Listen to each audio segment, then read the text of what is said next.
On pense tous connaître l'histoire de la fin des dinosaures. Un gros astéroïde, un gros boom, et voilà, plus personne. Mais et si c'était beaucoup plus complexe que ça? Si l'histoire qu'on nous raconte depuis toujours cachait en fait un complot à l'échelle planétaire? Eh bien aujourd'hui, on enfile nos casquettes de détective et on se plonge dans l'une des plus grandes enquêtes de l'histoire de la planète. Le suspect numéro 1, celui que tout le monde pointe du doigt, c'est bien sûr cet énorme astéroïde. L'accusé parfait. Mais et s'il n'avait pas agi seul? Les dernières découvertes, c'est un peu comme de nouveaux témoignages qui arrivent sur le bureau de l'enquêteur. Et ils pointent tous vers un complice. Une force qui, bien avant l'impact, était déjà en train de saper les fondations du monde des dinosaures. Avant de chercher les coupables, il faut prendre la mesure du drame. On parle de 75%. C'est colossal. Imaginez un peu, 3 espèces sur 4, qu'elles soient végétales ou animales, rayées de la carte, d'un seul coup. Ce n'est pas juste la fin des dinosaures, c'est un anéantissement quasi total de la vie sur Terre il y a 66 millions d'années. Alors, notre enquête commence. Et comme toute bonne enquête, on se rend sur la scène du crime.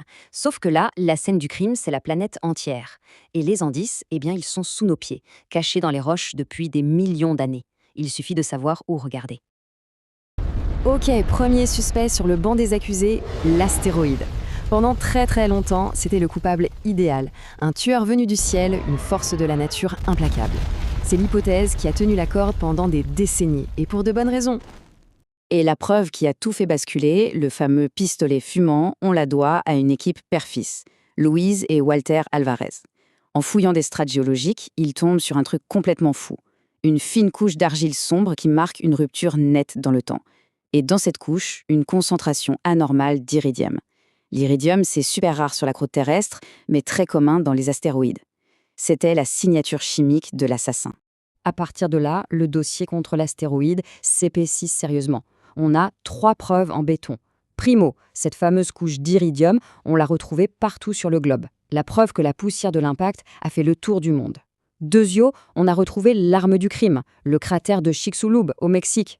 Un trou de 180 km de diamètre qui date pile poil de la bonne époque. Et tertio, le quartz choqué. Des grains de sable tellement déformés par une pression inimaginable qu'on n'en trouve que dans les cratères d'impact ou les sites d'essais nucléaires. Le dossier semblait bouclé.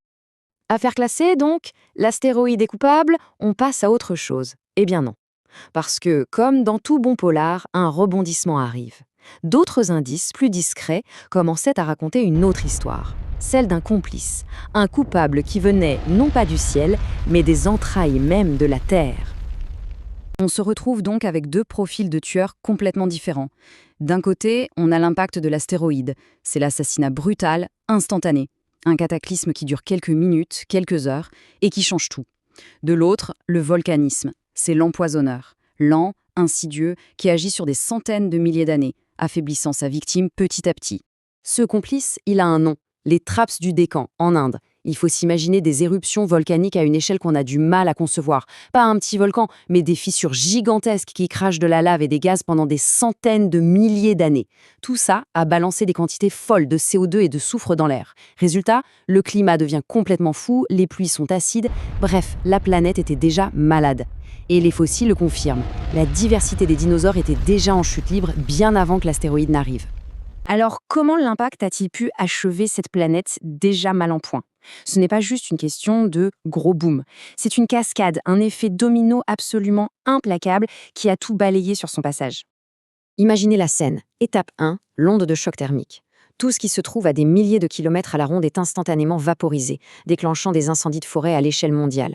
Étape 2, l'hiver d'impact. Des milliards de tonnes de poussière sont projetées dans l'atmosphère et le ciel s'obscurcit, le soleil disparaît. Pendant des mois, peut-être des années. Étape 3, la photosynthèse s'arrête net. Sans soleil, les plantes meurent. Et là, c'est l'étape finale, l'effondrement. Plus de plantes, donc les herbivores meurent de faim. Et juste après, les carnivores. Fin de partie. Bon, l'enquête touche à sa fin. Il est temps de rendre le verdict. Alors, astéroïde ou volcan, qui est le vrai coupable? La réponse, en fait, c'est que l'un n'aurait peut-être pas suffi sans l'autre. C'est ce duo mortel qui a changé la face du monde. Le consensus scientifique aujourd'hui, c'est un peu comme un verdict de match de boxe. L'écosystème du Crétacé sur le ring, le volcanisme, c'est l'adversaire qui lui assène des coups pendant plusieurs rounds, l'épuisant, le rendant vulnérable. Et l'astéroïde, c'est le chaos final, le coup de grâce qui met à terre un adversaire déjà à bout de force. Mais dans ce chaos, il y a eu des survivants. Et le plus fou, c'est que des dinosaures, il y en a encore partout autour de nous. Ce sont les oiseaux. Pourquoi ont-ils survécu là où le T-Rex ou le Triceratops ont disparu? Eh bien, c'est simple. Ils étaient petits, ils pouvaient voler pour échapper aux pires conditions au sol, et leur régime alimentaire était beaucoup plus flexible. Manger des graines, des insectes, c'était la clé de la survie dans un monde en ruine. Les géants spécialisés, eux, n'avaient aucune chance. La disparition de ces géants qui dominaient le monde a laissé un vide béant. Et la nature a horreur du vide. C'est là qu'un groupe d'animaux, tout petits, qui vivaient dans l'ombre des dinosaures depuis des millions d'années, a pu enfin sortir de sa cachette. Ce sont les mammifères, nos lointains, très lointains ancêtres. Et c'est là-dessus qu'on va se quitter, avec une question un peu vertigineuse. Si cet astéroïde n'avait pas frappé une planète déjà fragilisée, si les dinosaures avaient continué de régner, est-ce qu'un jour, une espèce de petit mammifère aurait eu la place de se développer pour, bien plus tard, donner naissance à l'humanité? Au fond, notre propre existence est peut-être née de cette incroyable catastrophe, un pur hasard cosmique.